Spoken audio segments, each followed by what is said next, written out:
Good day, everyone, and welcome to my session at the Nordic People Analytics Summit. My name is Ranganathan, and the topic I have chosen today is Making People Analytics Matter. But before I dive into my topic, a quick introduction about myself. I work in Equinor as a senior leader for people and leadership, and I'm responsible for the people strategy, culture, and leadership of the IT and digital functions in Equinor globally. I'm extremely humbled with the steep learning curve I've been having in my current role, which I took over in January this year. Prior to that, I have held roles in performance management in corporate people and leadership. I have also been responsible for some leadership development activities.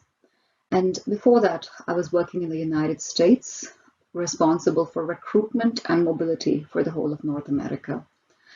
I'm originally from India, and my background is psychology and human resource management. And I've completed my education in India, Singapore, and London. So far, I have lived in about 7 cities, and I look forward to increasing that list. And outside work, I am an Indian classical singer, an avid cook, and a passionate yoga practitioner. Today's topic is something I'm extremely inspired by because of my quest to understand how can we in people and leadership strengthen our impact on business goals. How can we truly drive business value? And that is what has made me take this topic. So let's take a quick peek into the agenda for the day. I will start with a few words about who Equinor is, and thereafter some reflections based on both our experience but also reading and gathering from different research on what is a good HR analytics journey like. And then I'll take 3 illustrations from our organization, namely safety, diversity and inclusion, and workforce optimization. These are 3 journeys that we have undertaken, and I'll just walk a little bit through experientially how have we approached it, also share and conclude with some lessons that we have learned. And I expect that list to keep growing as we grow in our journey of digital transformation. So let us start with a quick brief of who Equinor is. Equinor is an international energy company. It was born in 1972 as Statoil and has grown from being a Norwegian oil firm to an international energy player. We're headquartered in Stavanger, Norway, and are about 20,000 employees based across 30 countries. And to give you a flavor of the size of our business, the Q4 2019 adjusted earnings were $13.5 billion US. In terms of activity level, we produce 2.07 million barrels of oil equivalent per day, 40% of which comes from outside Norway. And we are powering about 1 million European homes through offshore wind. In terms of our strategy, our vision is to turn natural resources into energy for people and progress for society. And we base this on 3 strategic pillars. As you see in the center, they are always safe, high value, low carbon.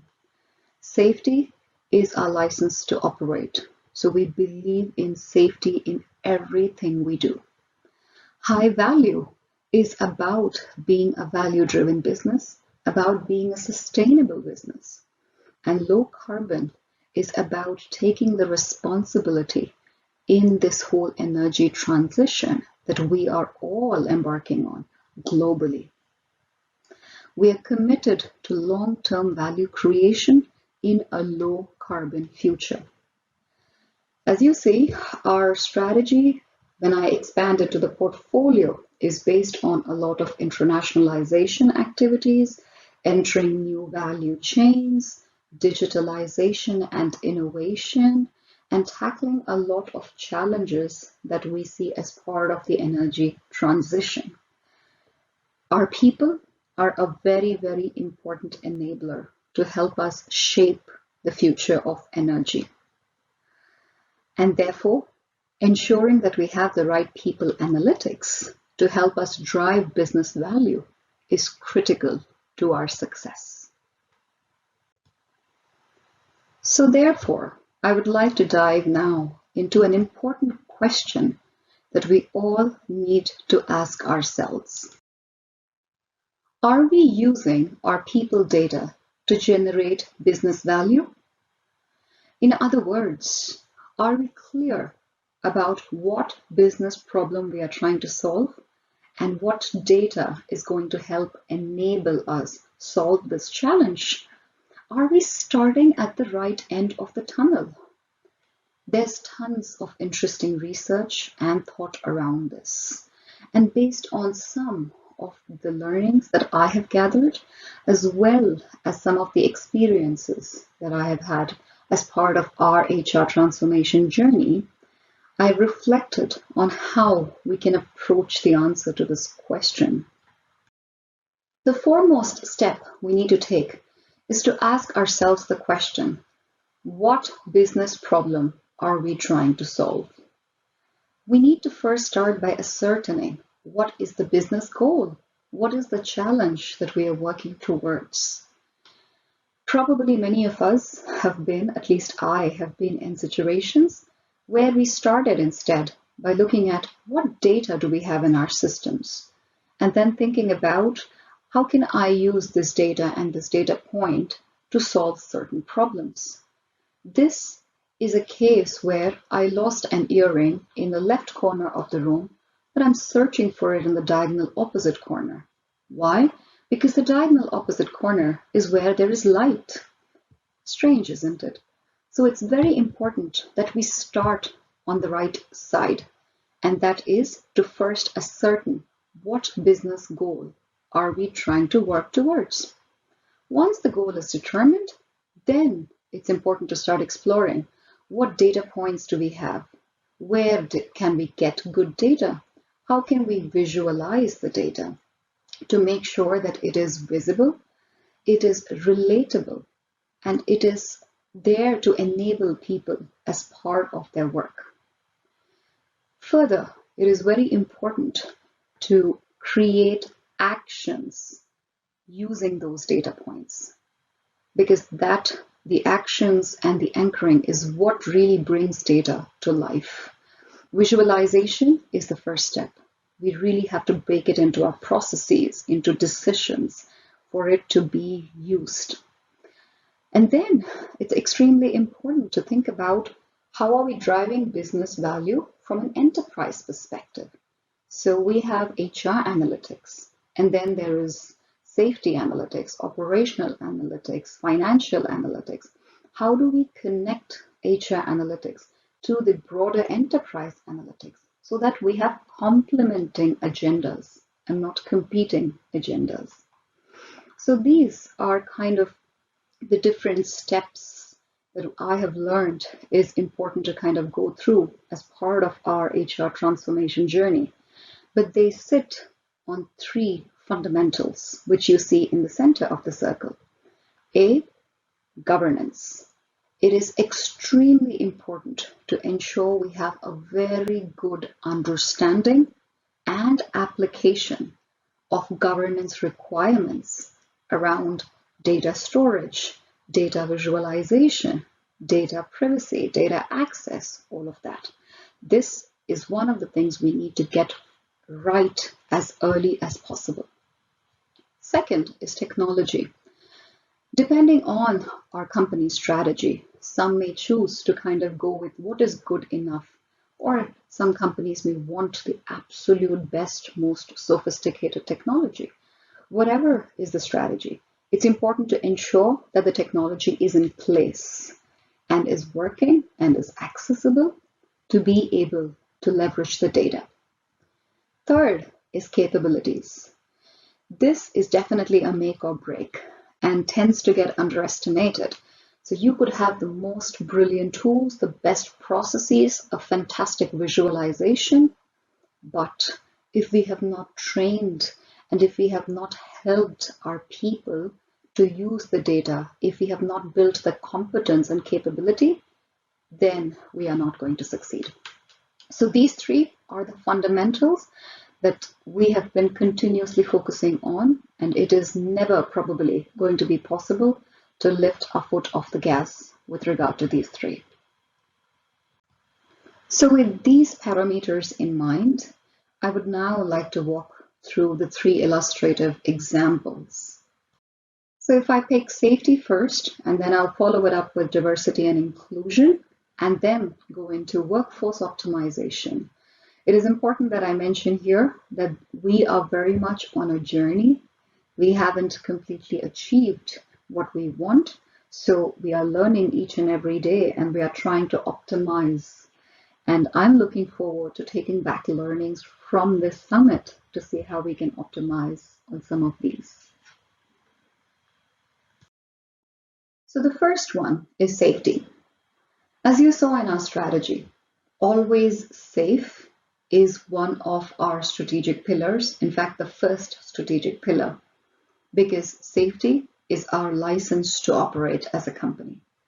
Our goal is zero harm.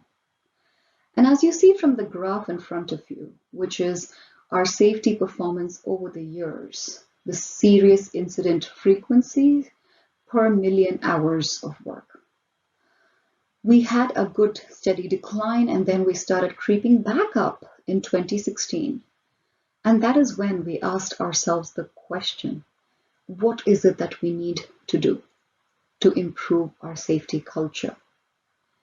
And this 2016 is when we launched our sharpened strategy. So it was a very good time to take a step back and reflect, what can we do to strengthen our safety culture? We spoke to a lot of peer companies and got inspiration. And one thing that came out was making safety personal.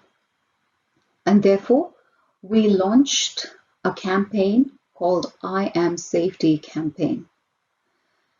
This is about focusing on individuals, preventing personal injuries, work-related illness, major accidents, and also having a goal of zero injuries. And this needs to become part of how we think and how we work, and have a strong focus on continuous improvement.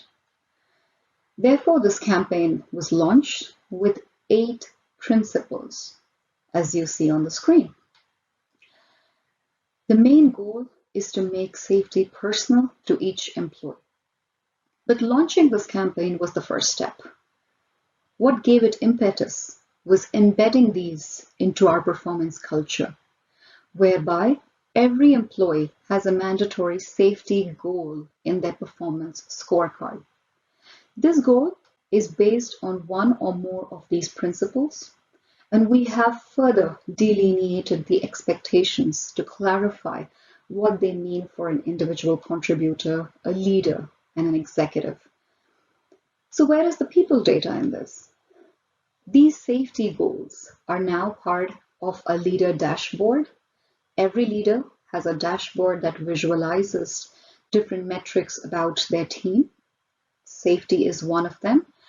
And every leader uses this to assess how many employees have had good discussions and have reflected and made their commitment towards safety. The safety goals are also part of the leader performance scorecard and are viewed as part of the broader leader's overall performance. Now in future, we are hoping that we can further connect them to and do even more of analytics with broader enterprise metrics. We help our leaders continuously by coaching them on how to have good quality discussions around these principles, because it's important not just to focus on quantity, but also have the right quality in these discussions. So that has been our journey with I Am Safety. We are definitely having a need to continuously improve in this area. As you see, our safety performance has been fluctuating, so we hope that we can continue using safety goals to drive a stronger safety culture. The next example we are going to pick is diversity and inclusion. I'm very confident that this is a topic triumphing in all of our agendas because it is such an important aspect of how we do business. As you all saw in our strategy as a company, we aim to grow as a broader energy company, transforming and building new value chains, expanding globally, driving digital transformation, and being led into a lot of innovation. Now, all of this is hinting towards diversity in its broadest sense. We need diversity of competence, experience, discipline, education, generation, gender, everything. And therefore, being a diverse and inclusive company is not just about a metric, it is about how we will be running our business. And therefore, our goal towards the long term is to see how our diverse and inclusive workforce is enabling the transformation of Equinor into a broader energy company. And towards that, the different steps we are taking, from awareness and engagement on diversity and inclusion and embedding it into different processes, to measuring and monitoring some of the metrics in the area of diversity and inclusion. While we have been taking a lot of actions to embed diversity and inclusion into our processes, to see further advancement, we have introduced a corporate diversity and inclusion KPI that will measure how we are progressing towards our ambition. The corporate KPI is one of several actions we are taking, and it aims to build more teams that are balanced in terms of diversity and also have a strong inclusive culture where everyone feels their voices are heard and respected. The diversity and inclusion KPI has two parts, as you see in front of you. The first one is the diversity index, which measures the balance of diversity within teams. It is flexible, meaning that teams will focus on diversity dimensions that add value for them. The second part is the inclusion index, which is measured through our annual people survey, and it aims to look into aspects of psychosocial environment, engagement, having their voice being heard, etc. Together, these make up a D&I KPI score with the aim that all teams will be diverse and inclusive by 2025. The KPI is visualized in the team performance overview for every business organization, as well as every individual leader's dashboard. And the goal here is to have ongoing engage and to reflect on how proactively leaders can have a focus on D&I as part of activities happening daily.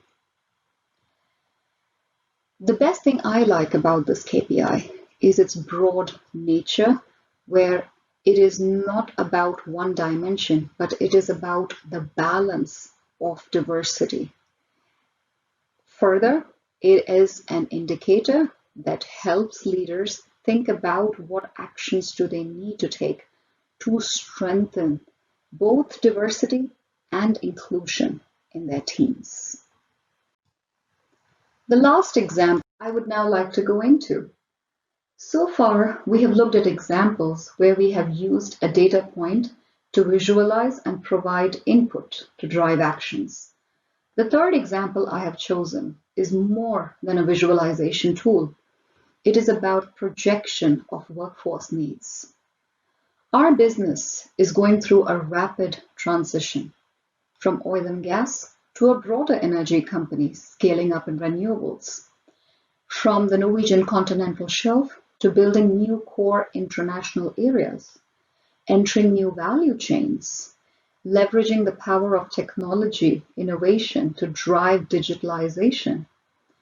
And the demographic shift in the workforce is also significant. Finally, the dynamic externalities impacting our business requires our company to demonstrate flexibility, resilience, and agility.